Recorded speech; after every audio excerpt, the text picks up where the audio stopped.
हाय बच्चों, आप लोग कैसे हैं। मैं उम्मीद करता हूं कि आप लोग स्वस्थ होंगे और आपकी पढ़ाई लिखाई अच्छी तरह से चल रही होगी और बढ़िया रिजल्ट आप बनाएंगे और मेरी मेहनत को सार्थक करेंगे। तो आज हम लोग चलते हैं अरिथमेटिक प्रोग्रेशन की एक्सरसाइज 5.1, इसकी चर्चा हम लोग करेंगे।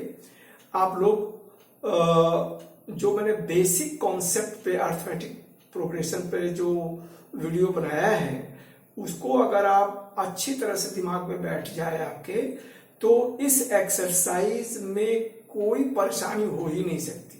लेकिन चलिए फिर भी हम लोग इसको डिस्कस करें। तो हमने इसकी सवाल नंबर 1 का पहला पार्ट हमने कॉपी कर लिया है और इसमें क्या बताना है कि in which of the following situations does the list of numbers involve make an arithmetic progression and why. तो इसमें हमको इस वर्ड प्रॉब्लम में हमको एक सीरीज मिलेगी। हमको यह बताना है कि वह सीरीज अरिथमेटिक प्रोग्रेशन में है या नहीं। ठीक है, तो चलिए, और उसका कारण भी बताना है। तो आप लोग जानते हैं कि कोई भी चीज, कोई भी सीरीज अगर एपी सीरीज में होगी, इसका मतलब क्या है कि T2 minus T1 is equal to T3 minus T2 is equal to T4 minus T3, यह होगा और यही कारण होता है। ठीक है ना। और इसको दूसरी भाषा में आप कह सकते हैं कि by adding some number we are getting the succeeding term. बस ये दो तरीके से आप बता सकते हैं। तो चलिए जरा इसको देखते हैं। The taxi fare after each kilometre when the fare is ₹50। तो पहला फेयर क्या है भाई, यह 15 रुपया है। For the first kilometre and 8 kilometre for each additional kilometre. तो 1 किलोमीटर चला आपने तो 15 रुपया देंगे और दूसरी बार कितना देंगे, 15 प्लस 8 दूसरी किलोमीटर। तीसरे किलोमीटर के लिए आप 15 प्लस फिर अब यहां पर 2 into 8 कर लीजिए, 2 into 8। ठीक है ना। तो इस तरीके से यह 15 प्लस 3 into 8, इस तरीके से आप चलेंगे। तो इसको जरा और ऐसे करके लीजिए, 15 8 23 और यह 23 में 5 जोड़ देंगे तो यह 28, 28 5 33। तो यह आपको मिल गया। तो आप क्या देख रहे हैं कि यहां यह AP series, this forms and AP series as T2 minus T1 is equal to 5। T1 minus T2 और एक और लिख दीजिए, T3 minus T2 is equal to 5। ठीक है, तो यह हो गया हमारा। तो इसका रीजन ये हो गया ये। और या दूसरी भाषा में आप रीजन देना चाहते हो तो आप यह दे सकते हैं कि succeeding term is obtain by adding 5 to the previous one. ठीक है ना। तो यह हो गया। अब जरा 2 नंबर को कॉपी करूं तो यह पहला का दूसरा पार्ट है। The amount of air present in a cylinder when a vacuum pump removes 1/4 of the air remaining in the cylinder at a time. So इसके लिए अब मान लेते हैं। ठीक है ना। Solution, let volume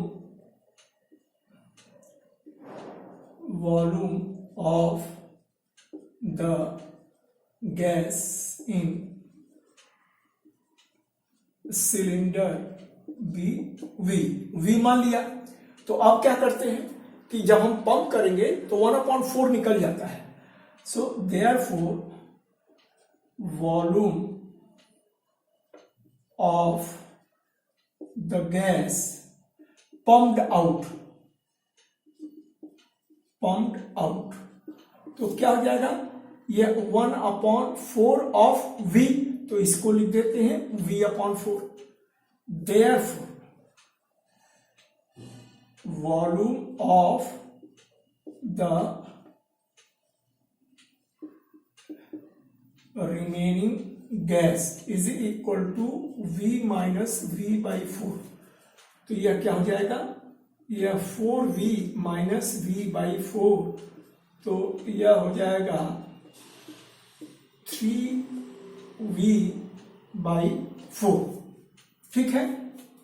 तो अब फिर पहली बार पंप किया तो V/4 निकल गया, दूसरी बार यह V था, पहली बार पंप करने के बाद इतना बचा, और दूसरी बार हमने पंप कर दिया तो यह कितना बच गया, पहली बार पंप करने के बाद V/4 निकल गई तो बची गैस इतनी। ठीक है ना। तो volume of the remaining gas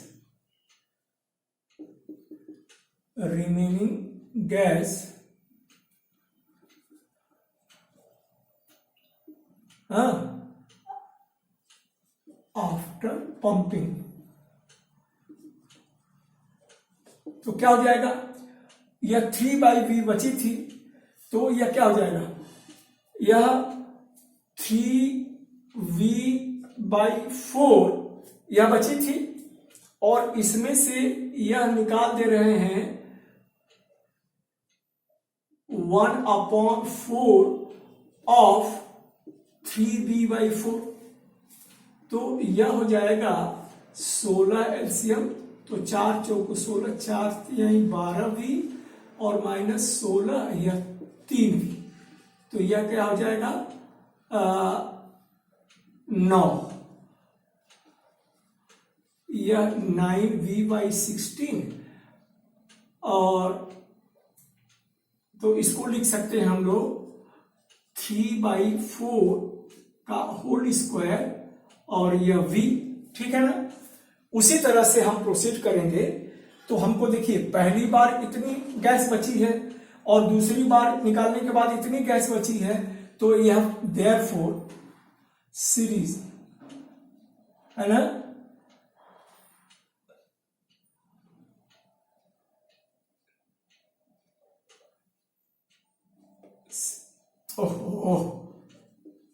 series form,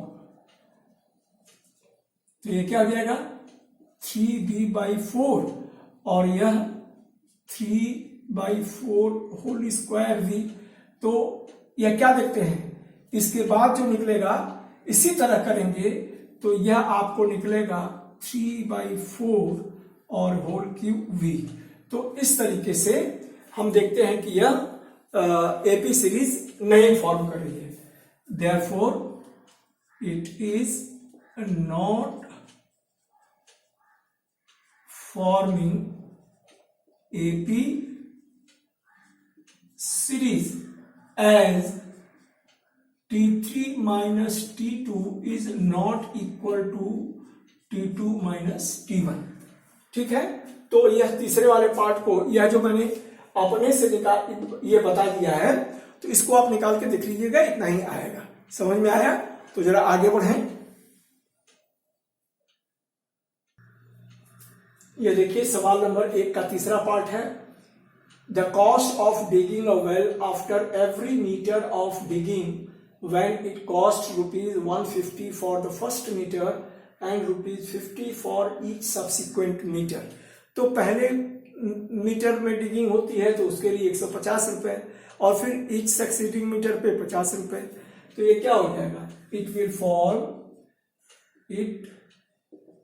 will for the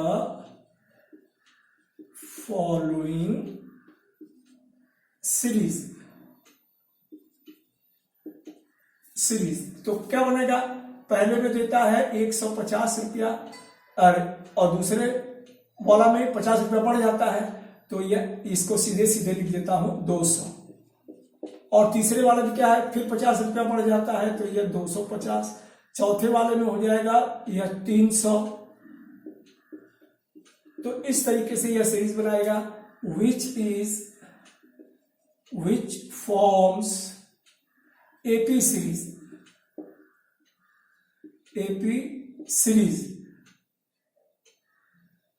ठीक है, और रीजन क्या है, we are getting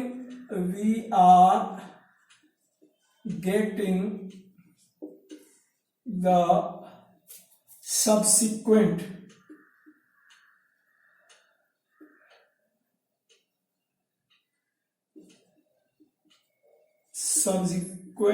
term by adding 50। तो ये रीजन हो गया आपका, ठीक है। अब यह देखिए, द अमाउंट ऑफ मनी, ये मैं समझता हूं कि समझ में आ गया होगा। The amount of money in account every year when ₹10,000 is deposited at compound interest at 8% per annum। तो यह क्या है, it will for the following series, ठीक है। क्या बनाएगा, आप जानते हैं कंपाउंड इंटरेस्ट का फॉर्मूला, तो यह जानते हैं, यह A is equal to P into 1 plus R by 100 to the power n। तो इसी पर अब क्या हो गया, पहले साल उसका कितना, 10,000 amount at the end of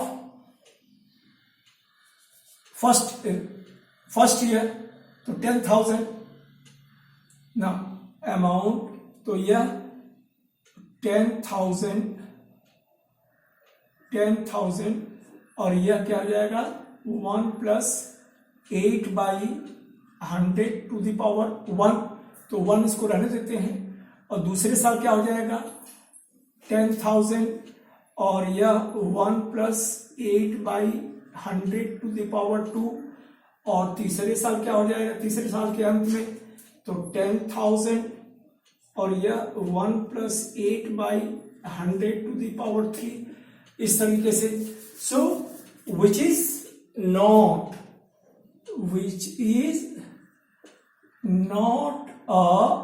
an AP series। तो क्यों, क्योंकि since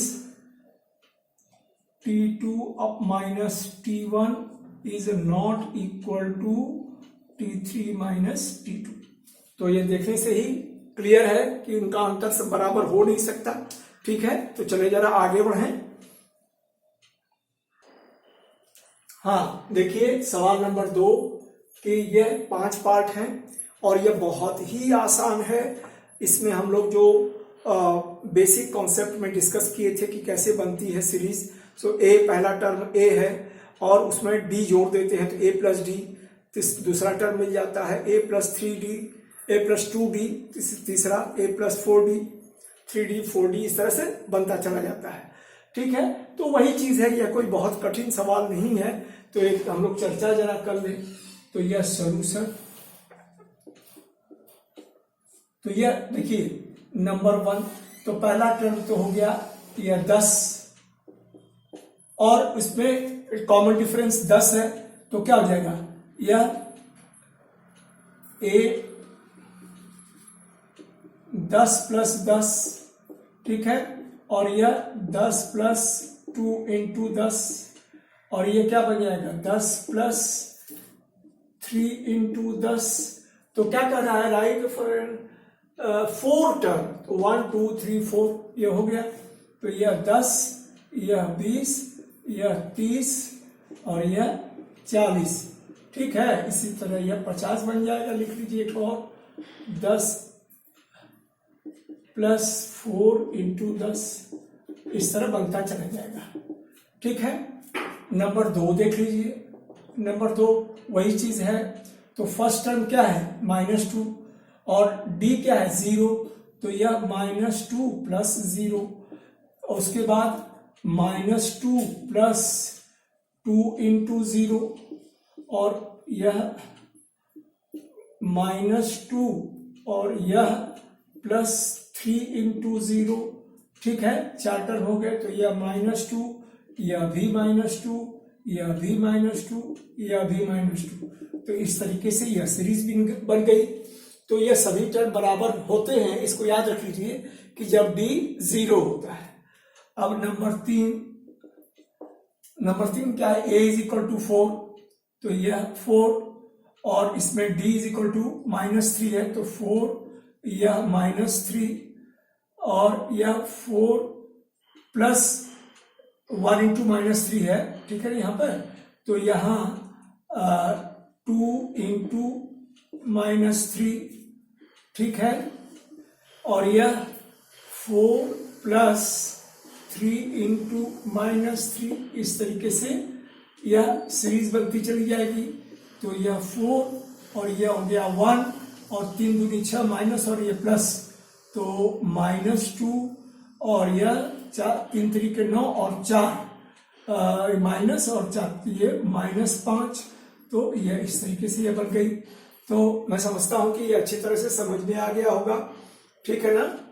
और नंबर 5 भी इसी तरीके से कर लीजिएगा, वो थोड़ा कैलकुलेट करना पड़ेगा, ठीक है। समय को बचाने के लिए मैं यह कर रहा हूं, तो उसको आप स्वयं कर लीजिएगा, हाँ, क्योंकि जरा हम लोग आगे बढ़ें। इसमें यह सिर्फ बेसिक्स पर है, ये एक्सरसाइज टोटल बेसिक्स पे है, तो आगे बढ़ें।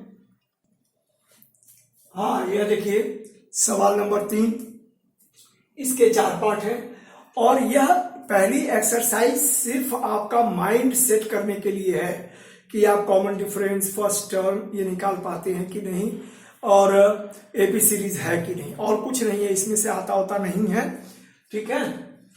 तो अब देखिए सॉल्यूशन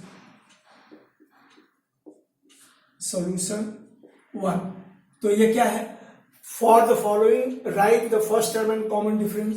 तो फर्स्ट टर्म यह क्या हो जाएगा 3 और कॉमन डिफरेंस क्या हो जाएगा -1, अरे 1 -3, तो यह हो जाएगा -2। तो यही आपका आंसर हो गया, फर्स्ट टर्म और कॉमन डिफरेंस, ठीक है।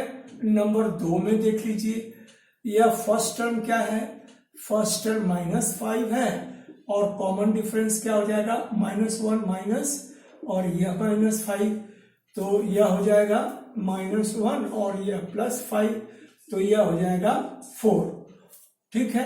तो यह आपका कॉमन डिफरेंस और ये फर्स्ट टर्म, ठीक है ना। नंबर 3 देख लीजिए, तो यह 1/3 और फर्स्ट टर्म क्या हो जाएगा, फर्स्ट टर्म 1/3 और कॉमन डिफरेंस क्या हो जाएगा, यह 5/3 माइनस 1/3, सो 3 एलसीएम, तो यह 5 - 1, तो यह 4/3, ठीक है। तो यह फर्स्ट टर्म और यह कॉमन डिफरेंस। और नंबर 4 देख लीजिए, यह फर्स्ट टर्म क्या हो जाएगा, फर्स्ट टर्म यह इज इक्वल टू 0.6 और कॉमन डिफरेंस क्या हो जाएगा 1.7 माइनस 0.6, तो यह क्या हो जाएगा 7 में 6 गया 1 और यह पॉइंट ये, ठीक है ना। तो यह हो गया कॉमन डिफरेंस और यह हो गया फर्स्ट टर्म। तो यह बहुत ही आसान सवाल है, यह सिर्फ आपके माइंड सेट करने के लिए, अगली एक्सरसाइज के लिए यह आपको बेस बनेगा। तो ठीक उसी तरीके से चौथा भी है, ओके, जरा देख लेता हूं, एक आध सवाल टच कर लेता हूं। हाँ, यह देखिए हमारा सवाल number 4, which of the following are APs, so if they form an AP, find the common difference D and write 3 more terms। तो देखिए मैं समझा देता हूं, इसमें लगभग 15 सवाल हैं। अब 15 सवाल को करना और सब लगभग एक जैसे हैं, तो मैं 2 सवाल बता दे रहा हूं और आप लोग उसको कर लीजिएगा, कोई दिक्कत नहीं होगी। लेकिन अगर कोई दिक्कत होगी तो आप मुझे जरूर याद कीजिएगा कमेंट बॉक्स पे, ठीक है। तो मैं जरा देखता हूं, इसको हम लोग देखें सॉल्यूशन। तो इसमें मैंने कॉपी किया पहला और नंबर 12। तो अब देखिए, अब T2 माइनस T1, तो यह क्या हो जाएगा 4 - 2, तो यह हो गया 2 और T3 माइनस T2, तो यह 8 - 4, तो यह हो गया 4 और T4 माइनस T3, तो यह देखिए 16 माइनस 8, तो यह क्या हो गया 8। तो सीरीज क्या बन रही है, सीरीज यह 2 4 8 इस तरीके से बन रही है। तो आप क्या देख रहे हैं कि यह जो सॉरी सीरीज नहीं, आप यहां पर लिखेंगे since T2 minus T1 is not equal to T3 minus T2 is not equal to T4 minus T3, therefore it is not forming an AP। बस हो गया, ठीक है। अगर ये AP फॉर्म करती तो उसके बाद D अगर बराबर होता तो हम इसी में ऐड करते चले जाते और हमको 3 नहीं, जितना टर्म पूछता उतना हम लोग निकाल देते। अब देखिए यह सॉल्यूशन, यह नंबर 1 रहा और यह नंबर 12 को देखिए थोड़ा सा रूट में है, इसीलिए मैं इसको दिखाना चाहता हूं। अब देखिए यह तो √2 हो गया और यह √8 है और यह √18 है और यह √32 है। तो मैं इसके पहले हम लोग एक वीडियो में डिस्कस किए हैं कि कैसे इसको चेंज करते हैं। तो यह √2, तो इसको लिख दीजिए, एक होल परफेक्ट स्क्वायर नंबर रहेगा और एक सिंपल सा नंबर रहेगा। तो यह 9 × 2 और इसको लिख सकते हैं 16 × 2, तो यह डॉट डॉट डॉट। तो अब यह क्या हो जाएगा, यह √2 और यह 4 का स्क्वायर √2 बन के आएगा बाहर और 9 का यह 3√2 और यह 4√2, तो डॉट डॉट डॉट। तो यहां देखिए T2 माइनस T1 क्या है, यह 2√2 माइनस √2, तो यह क्या हो जाएगा √2 और यह T3 माइनस T2 यह क्या है 3√2 और माइनस 2√2, तो यह भी √2। तो therefore it is forming AP, ठीक है। अब कह रहा है इसे find the common difference and right 3 more terms. तो 3 मोर टर्म्स कह रहा है, तो इसको हम लोग लिख देंगे। अब यहां पर मैं रेडिंग पे लिख दे रहा हूं, यह 5√2 हो जाएगा, यह 6√2 हो जाएगा और यह 7√2 हो जाएगा, ठीक है। तो इसको हम करेंगे तो, और इसी को भीतर ले जा करके अब 5 25 25 दूनी 50 हो जाएगा, 6 6 36 दूनी 72 ये हो जाएगा। तो ठीक है, अब समय नहीं बचा, अब मैं अगले वीडियो में तैयारी करूं।